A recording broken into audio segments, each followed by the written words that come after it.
Alors, on est à Paris. On s'en va vers la place de la République, où est-ce qu'on a croisé une petite manifestation, un rassemblement, en solidarité avec le Rojava. Alors, on va aller leur donner un petit coup de solidarité du Canada. On va aller voir comment que ça se passe.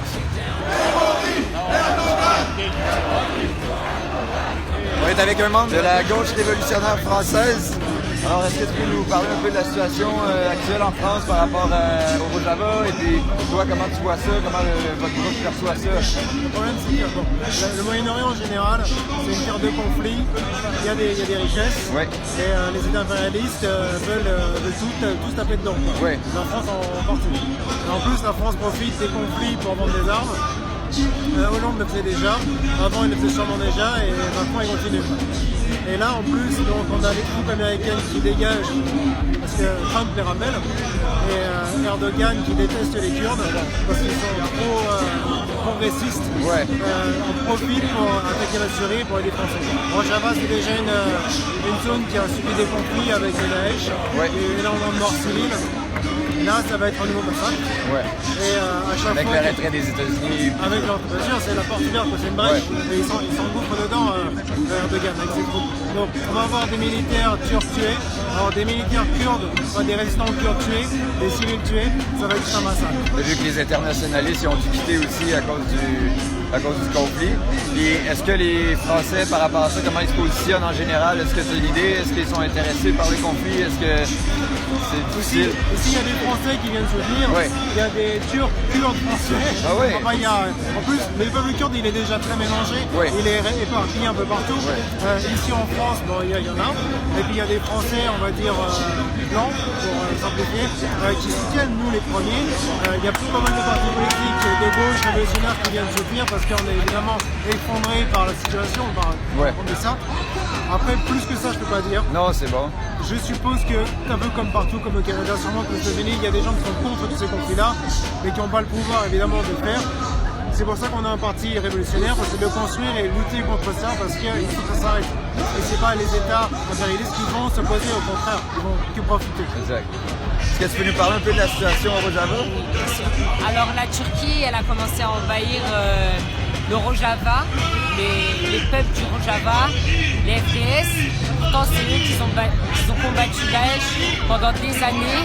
Et là, on les laisse tout seuls. Il faut que la communauté internationale et tous les peuples du monde entier nous soutiennent en arrêtant la Turquie.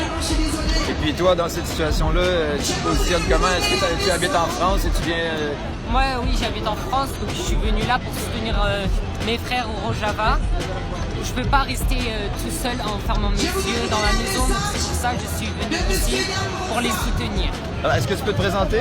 Bien sûr, je m'appelle Aria, je suis un étudiant en informatique, je suis né en France, j'ai grandi en France avec les valeurs de démocratie et de laïcité que m'a donné la France.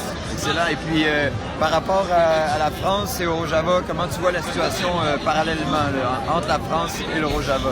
Alors, paradoxalement, le Rojava, contrairement à ses voisins et les régions du côté, était le plus similaire à la France de par ses valeurs de démocratie et de laïcité, comme je le disais. L'intégralité des communautés ethnico-religieuses vivaient en paix, c'était un havre de paix au Moyen-Orient. Donc je pense aux Kurdes, aux Yézidis, aux Assyriens, aux Chaldéens, les Sunnites, les Chiites, les Alaouites. L'intégralité des communautés vivaient en paix. Et malheureusement aujourd'hui ce n'est plus le cas et la situation va s'aggraver gravement. En ce moment, est-ce que tu peux nous dire exactement c'est quoi la situation? Ben exactement. Bien sûr. C'est difficile à suivre parce que ça change à toutes les minutes. Mais là-bas, présentement, la situation. Alors la situation là-bas, les Turcs ont commencé les bombardements. Les Turcs ont commencé à bombarder les zones civiles à Ramashlo, qui est une ville kurde au nord. Là-bas, typiquement, on a des enfants qui sont déchiquetés, on a des gens qui sont morts, les photos sont horribles à voir, on a des rues jonchées de corps. Et l'armée turque essaie actuellement de rentrer dans la zone et avec l'aide et l'appui des djihadistes sur place.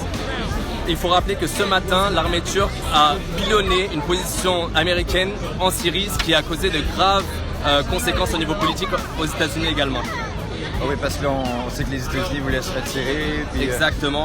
Et pas tout à fait, ils sont encore une petite base et ils se sont fait tirer dessus ce matin encore par l'armée turque. Et puis aujourd'hui, le rassemblement, c'est en solidarité avec eux. Exactement, avec l'intégralité de la population Rojava toute l'intégralité des groupes ethnico-religieux qui sont sous menace d'un génocide et d'un nettoyage ethnique. Il faut agir tout de suite car après ce sera trop tard. Et également par rapport à la renaissance de Daesh, parce qu'on a vaincu la ville Raqqa, on a dit qu'on a vaincu Daesh, un fief. En réalité, on a juste pris une ville, on a vaincu des djihadistes, mais l'idéologie elle est encore présente et elle va être amenée à se développer. Et c'est ça qui est très grave, aussi bien pour les Kurdes sur place, mais que sur les pays du monde entier. Est-ce que tu aurais un message que tu voudrais passer à l'international qu'on peut diffuser? Il faut absolument sensibiliser autour de vous, parlez-en autour de vous, car les politiques, malheureusement, ne font pas assez pour nous. On risque de se faire massacrer dans les prochaines semaines à venir et on a vraiment besoin de votre soutien. S'il vous plaît, parlez-en, car il ne s'agit pas seulement de nous, mais l'idéologie de Daesh va renaître et va taper tous nos pays. Bien, merci. Merci. Je vous offre des stickers donc pour Sauvons les Kurdes. Voilà. On va poser ça partout au Canada. Super, merci beaucoup.